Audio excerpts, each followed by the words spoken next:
When I was a kid, my mum used to take me to the community pool all the time.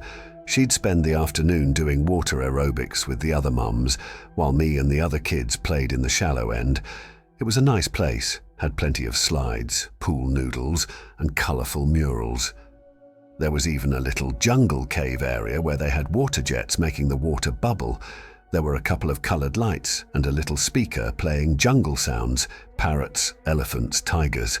To my 6-year-old mind, that was my favourite place in the world. However, it wasn't constructed very well. Once when I was sitting in there, a piece of the concrete wall came off. A disc-shaped slice of concrete struck me at the base of the skull, knocking me out like an off switch. I have little painful glimpses of memory from being underwater, looking at the blinding green light while my lungs refused to listen. They didn't notice me until the blood came out the other end thanks to the water jets. I was without air for about 4.5 minutes before they got the water out of my lungs.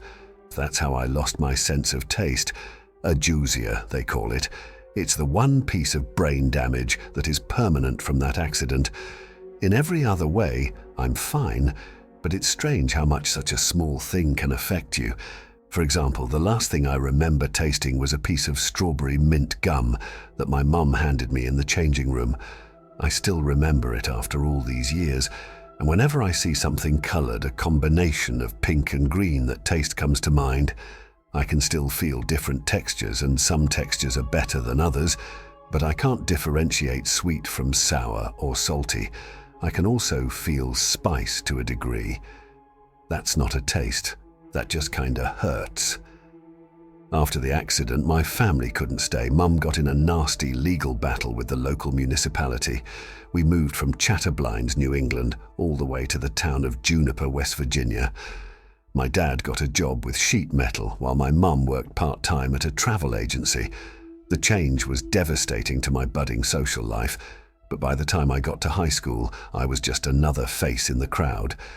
My New England accent was buried deep. High school can be rough for anyone, but for a tasteless kid in the early 2000s, it was downright violent. I wouldn't notice how some asshole dropped dishwasher powder into my food until I got sick during recess. They'd just watch me shovel it down bite by bite and laugh, and I once made the mistake of saying that I loved classic Coke. I just wanted to say something relatable. Turns out I was given a red cup of Dr. Pepper. I couldn't tell them apart, and from that day forward, I was Classic Coke, or CC, a name that had mutated into various slurs over time. I want to tell you about my last year of high school. It was early autumn. We had all been ordered to the indoor pool where we'd be spending our next 3 PE sessions doing CPR training and swimming exercises. I was banking hard on being allowed to skip it. Not only because I didn't want my classmates to see me in my swim trunks, but because I'm not particularly fond of water. Standing in it, or near it, makes me hyper-aware of my breathing, and my heart starts racing. It's not even a conscious thing, it just happens. Trying to suppress it just highlights it further. I guess you could call it a sort of mild phobia, or something psychosomatic. But yeah, no, I wasn't allowed to skip it. My gym teacher, Mr. Bauer, wouldn't even talk about it without a doctor's note. Appealing to his kinder nature wasn't going to get me anywhere. And since I hadn't brought my own swim gear, I had to use loaners. Not only were they too big for me, but they'd been lying in a box for at least a couple of years. How the hell does fabric get that crusty? Our first session was predictably awful. I stepped out in my cherry purple loaner trunks that reached way past my knees. We started out with a couple of CPR exercises on a training dummy. I was selected to go first since I couldn't taste the plastic anyway. It was a different time. After that, there were swimming exercises. While my classmates finished their exercise in the deep end, as intended, I just couldn't do it. I had to stick to the shallow end with the kid stuff. There was even one of those big-mouth Billy Bass toys that got triggered every time I swam past. Every time that jingle started playing, it got a big laugh out of someone. "Take me to the river," the mechanical fish would sing. "Drop me in the water." I asked Mr. Bauer to move it, but he just urged me to finish without making such a fuss. Sigh. The second session was even worse. I was forced to swim in the deep end and had some kind of panic attack. I remember this intense sensation of the air not being enough and my lungs feeling like they just couldn't fill. I screamed for help. Mr. Bauer had to drag me to the shallow end where I clung to him like a scared cat. I couldn't look at my classmates after that. They, however, invented a couple new nicknames. CC, as it turns out, rhymes with both pee-pee and wee-wee. Someone suggested that I probably was so scared that I pissed myself. I didn't, but that didn't stop them from suggesting that I did. Needless to say, there was no way in hell I'd ever go to that third session. The morning of the third session, I chugged some dish soap and threw up in the bathroom. I couldn't taste it anyway. Might as well have been orange juice. My mum called me in sick and I got to spend the day at home. I think she figured out I was faking it, but maybe she realized that if I was ready to drink dish soap to get out of something, it might be really bad. Either way, I had a great day. I watched movies, listened to music, and caught up on my comic books. The kind of thing you save for a rainy day. When I got back to class the next day, I was told I had to finish the mandatory third session at a later date. But by the grace of God, the pool was shut down before I got the chance. Turns out there was some kind of groundwater leak thanks to a small geological event. The water was tested positive for parasites. Nothing serious, but something you shouldn't be swimming in, might get bug bites. This is where things started to take a strange turn, and a few of my classmates were taken in by the police for breaking into the pool area at night. No one really thought too much about it since it was just kids being kids, but I could see something was up. They weren't looking for a place to party. They had the Masterson's house for that, one of the rich kids whose dad was out of town 6 days a week. So I started paying attention to the whispers in the halls. There was nothing outright wrong, but I'd pick up little bits and bobs that hinted at something going down. There were these 2 kids in the basketball team that I picked up a couple of whispers from outside the gym. "You going to see her?" one of them whispered. "First chance I get," he laughed back. "Can't wait. They're going to be watching the place. Just people going in and out," another responded. "They won't notice if we go in by day and stay the night." My classmates started to behave. This might not seem like such a big deal, but they were paying attention in class, answering questions, and then retreating to the dark corners of the school to plot and whisper. Something was clearly up, but I wasn't in a clique close enough to the action. Still, it had me worried. The most obvious proof of this came to me during a math class. As Miss Levinson walked us through a couple of handy techniques, one of my classmates suddenly stood up. Everyone turned to him. "Is there a problem, Ron?" Miss Levinson asked. "Do you mind?" He just looked at her and raised his hand as if about to ask for permission. Then he made this awful noise and threw up all over the floor. The others looked at him with disgust, but it wasn't disgust about what he'd done. It looked like they'd been offended. I overheard one of the girls from the yearbook club whisper to her friend. "He's out," she said. "She doesn't want him." There were other signs too. Some of the core cliques were reaching out to new people, even sophomores and freshmen. People were getting invited to hang out, and more of them were being suckered into something I couldn't quite put my finger on. It was related to the pool area, whatever it was going down there, that much was clear. The final nail in the coffin for me was in the locker room ahead of basketball practice. One of the guys, Morris, took out what looked like a metal snuff box. It was full of this dark, purple-like powder. He licked his thumb, dipped it, and ran it across his tongue. One of his buddies turned to him, astonished. They spoke in low voices. "That shit worked. It's like I can hear her, man. It's like she's there." I wanted to ask them about it, but I couldn't bring myself to do it. If they wanted me in on it, they'd have reached out to me already. I'd see them bring these strange things to put in their lockers. One guy brought a bag of fertilizer, another had a couple of sleeping bags. Some of the girls brought frogs from a nearby pond, and flowers, a lot of flowers, tulips, petunias, violets, even some novelty blue sunflowers from the train station gift shop. They'd stuff away entire bouquets into their lockers, and the next day they'd be gone. They were bringing things in, but nothing was going out. So where was it going? I wanted to check the pool out for myself, but I didn't get the chance.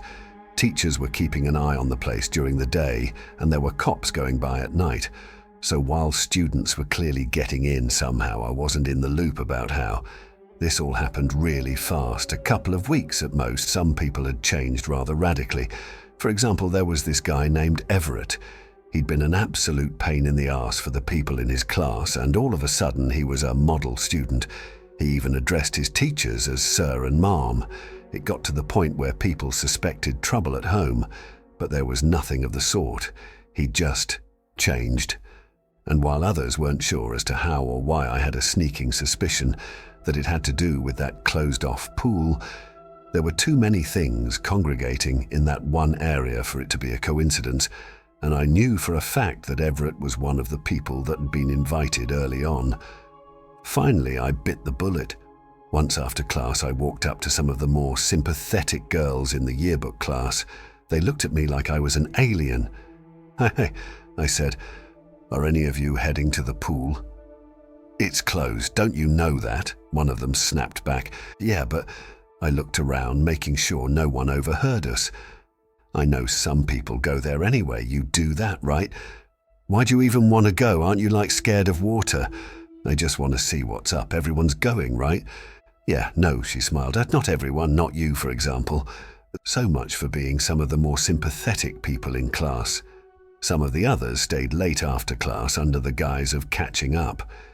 Teachers allowed it and even encouraged it.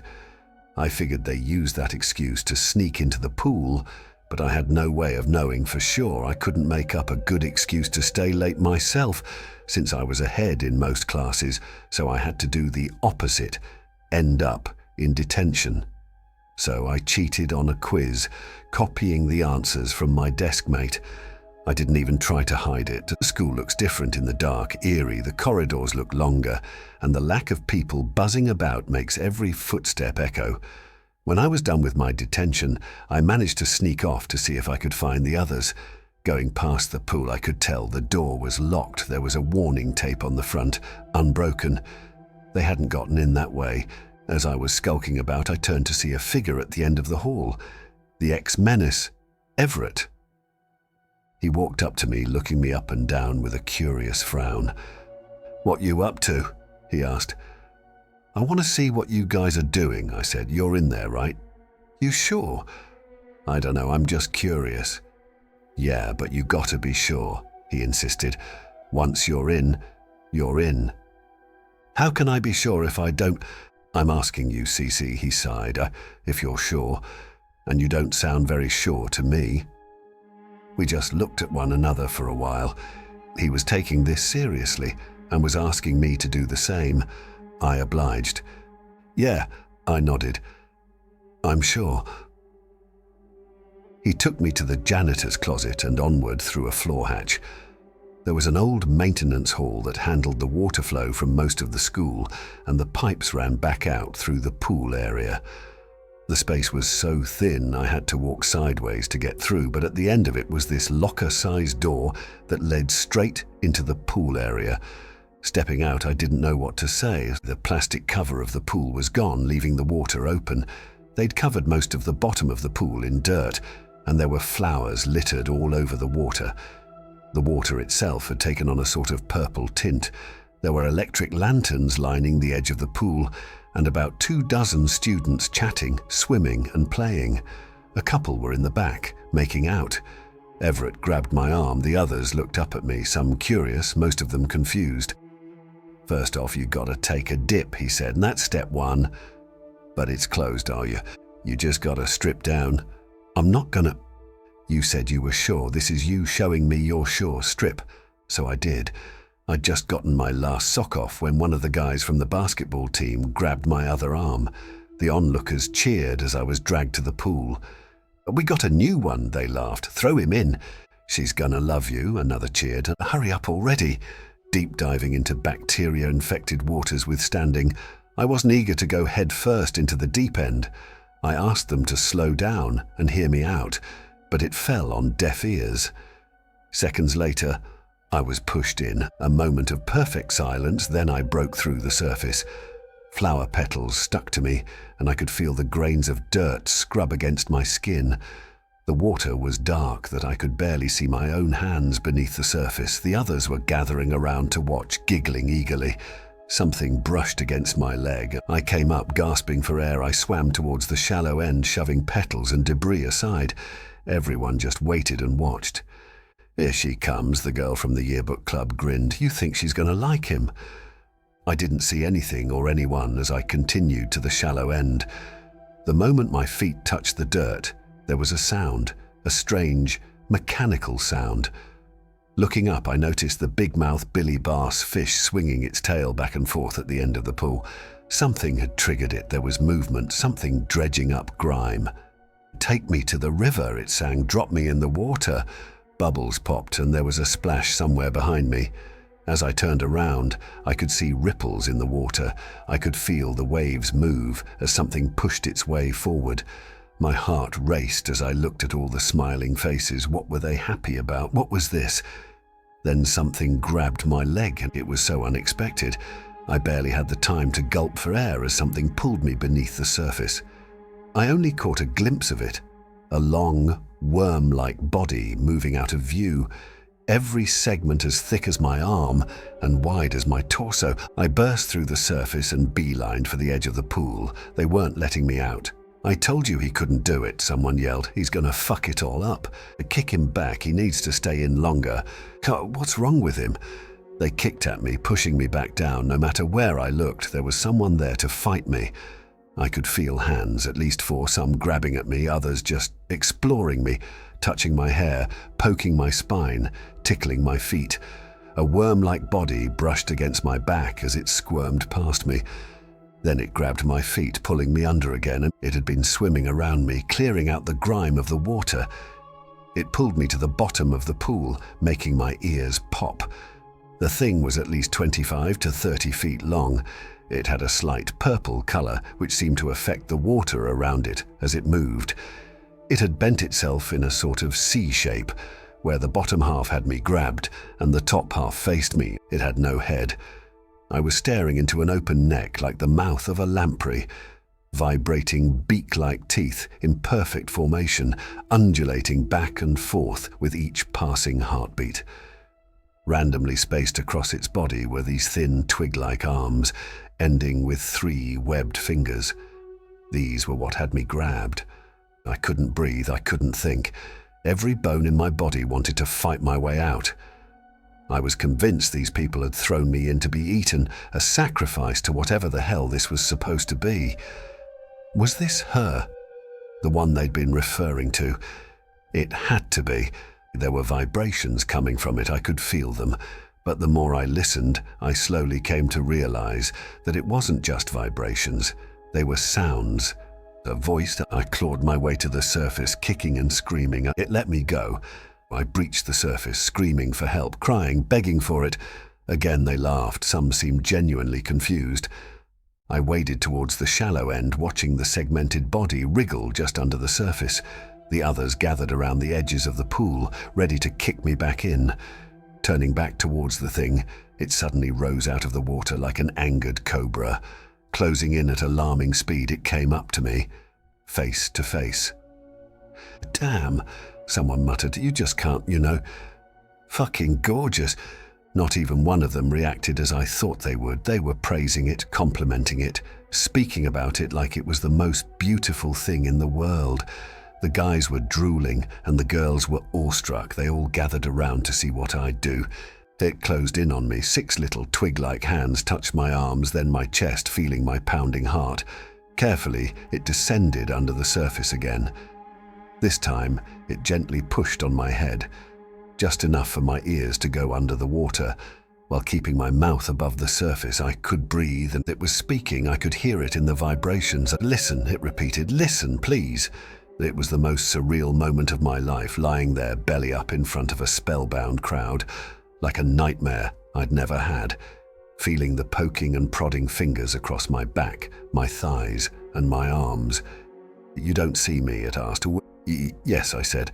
"I see you." "You see other me," it rumbled back. "Not me."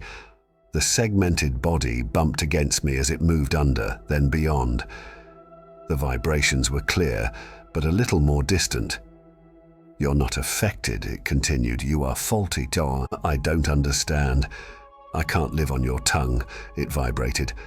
"I can't help you." I lay there for at least 10 minutes, just feeling the vibrations. The others relaxed.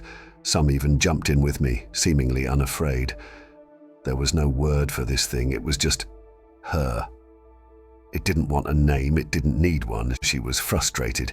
She seemed to have a strange effect on the others that just didn't work on me.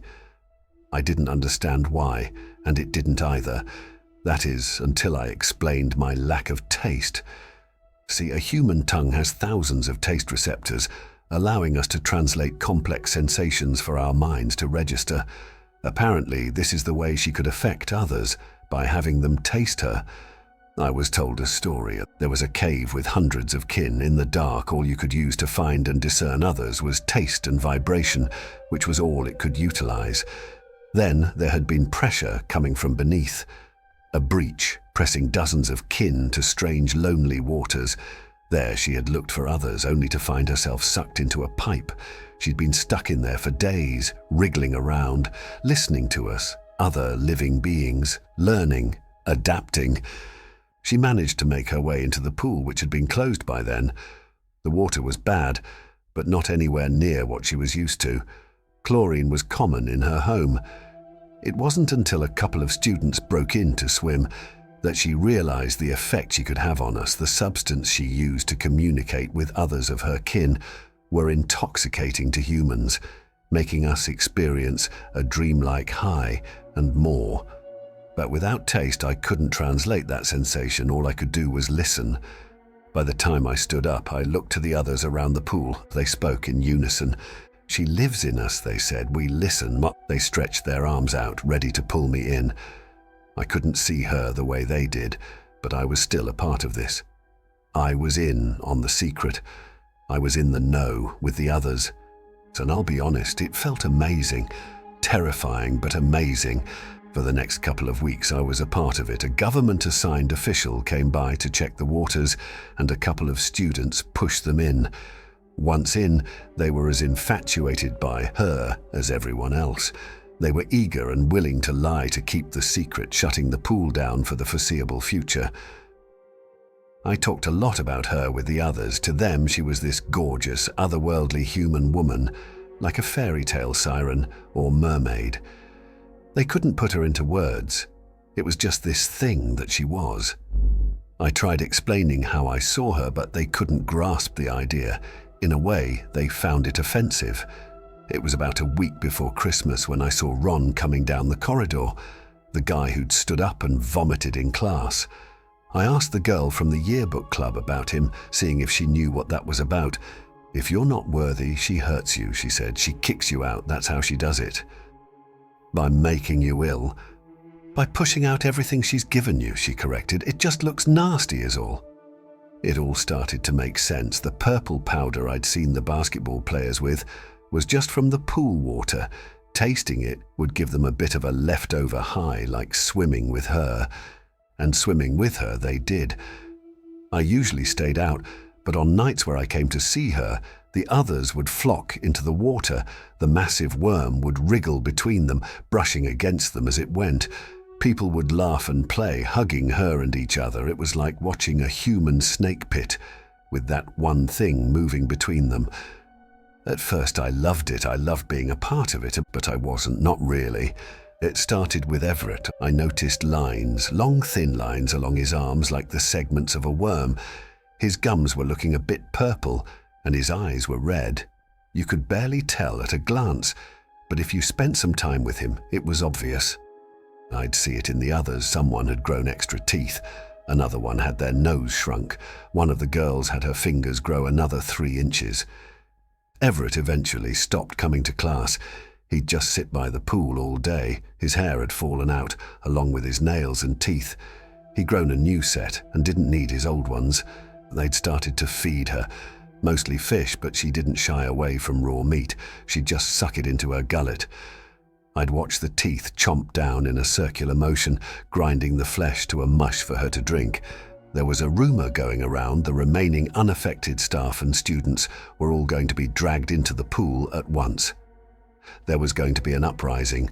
It wasn't really talked about. It was just sort of felt by those involved, a collective subliminal thought. Not me, though. I was assumed compliant for now. Some brought zip ties and ropes, others brought knives and tasers, duct tape, plastic bags, power tools. It would be violent, but she was tired of waiting in the dark. She wanted to be out in the open, praised and worshipped. Not hidden away like a dirty secret. But this was crossing a line. A creature seeking to survive was one thing, but this was abduction. I wanted to speak out, but I knew the others would silence me.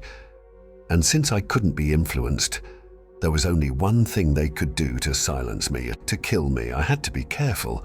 The night before the planned attack, I joined her in the pool. Only a handful of others were around at the time. She had grown by then, each segment almost twice as thick as when I'd first seen her, with skin like rubber. I waded out, feeling the water reach my stomach. I felt her. "You don't agree," she vibrated. "I don't," I admitted. "I don't want anyone getting hurt." "They are improving," she responded. "We are improving." "We improve differently," I explained. "You're hurting them." There was a brief pause. From every nook and cranny of the room, I saw the other students emerge. Had they been waiting? An ambush? Their eyes looked different, brighter. "Your wish differs from mine," she explained. "We are different." "That's not a bad thing," I said. "That's how we—" "Enemy." There were screams, anger, someone grabbing a hammer, another grabbing a saw, a young girl tearing out chunks of her hair, crying with rage. Everett, at the far end of the room, kept slamming his hand against his chest like a gorilla. "Enemy," she repeated. This time she knocked me down like a bowling pin. There wasn't the usual careful movement. They were quick and erratic, not afraid to wound me. Some people jumped into the pool, ready to tear me to pieces. There was no way out. This was it, fight or flight. Dozens of twig arms grabbed at me, dragging me into the deep end of the pool. It was so fast. Forcing my eyes open, all I saw was this gaping, tooth-filled maw coming towards me, teeth moving independent of one another, hungering for me. Expelling every breath of air in my lungs, I screamed for it to wait, to listen, to stop, and to think. I pushed all these things I wanted to say into one sound, but it just came out as a scream. I felt the insides of its mouth with my fingertips, trying to hold myself from being swallowed whole. As a tooth brushed against my scalp, I felt it piercing my skin. And it stopped. Much the same way we were affected by her, she was also affected by us. At the taste of my blood, she seemed to understand. She tasted my fear, my desperation. Pausing, she released me. I clawed my way to the surface, feeling hot blood pour down my face. Forcing air into my lungs, I could see I was surrounded. Even more students and some faculty had gathered around the pool. She rose out of the water, her body at least 3 feet longer than when I'd first seen her. The others spoke in unison, not even minding the sea serpent. "I understand," they all said. "I will bargain." I didn't have a choice but to agree. I was given a simple task, and in return, she'd go away. She'd return things to normal. All I had to do was borrow my dad's car and do an errand. It seemed so simple. I was to drive Everett east to the ocean. Nothing else, just drive Everett. The following day, I got up early. I took my dad's keys, got in the car, and backed out. I made my way across town and picked up Everett. He was sweating bullets, staining the seat. He said nothing and kept his eyes closed. He looked even worse in the morning light. We made our way to Delaware through Sharpsburg and down to Chesapeake Bay by Hallithorpe. Everett didn't say a word. By late afternoon, we stepped out on the cold winter beach. Everett took a moment to sit down. I joined him. Neither of us seemed to know what was going to happen next. He shuddered and whimpered, shaking his head. He was scared, I could tell. Then, as by the snap of a finger, he turned silent. With newfound determination, he turned to me. "I accept," he said. "Our bargain ends." He pushed his hand against my chest, much like she had done in the pool, feeling my heart. Then he got up, heading straight for the ocean, dropping his clothes along the way. Last thing I saw of Everett was him wading into the ocean, never to be seen again. The segments along his arms were clearer, and his skin had taken on a rubbery texture. He'd been changing. Back at school, people were getting violently ill, throwing up bucket loads of parasites, much like Ron had done in the middle of class. The creature in the pool seemed to have withered and died, leaving only chunks of fossilized flesh behind, resembling nothing but dirt and sandstone, something that easily could have blown in through the damaged pipes. She upheld her part of the bargain, it seemed. I could go on for hours about what happened in the aftermath, for example, the state-sponsored investigation blaming our collective madness on parasites in our drinking water, something related to a small-scale earthquake in Greenbrier Valley, and just as curious, the massive efforts to quiet down the disappearance of Everett. There wasn't even a police report filed. I was grounded, of course. Stealing my dad's car wasn't a popular decision, especially when I couldn't explain to them why. Years later, I still get news alerts about strange sightings along Chesapeake Bay. Marine life found shredded, strange circular wounds on humpback whales, and, as of a couple of months ago, a diver who swore he saw a mermaid. There was an interview about it. I'm not going to pretend like I know how they work or how they live, but I can't help but to believe that I've made a terrible mistake. To what end, I can only imagine. But I'm pretty sure this won't end with Everett. I think it's just beginning.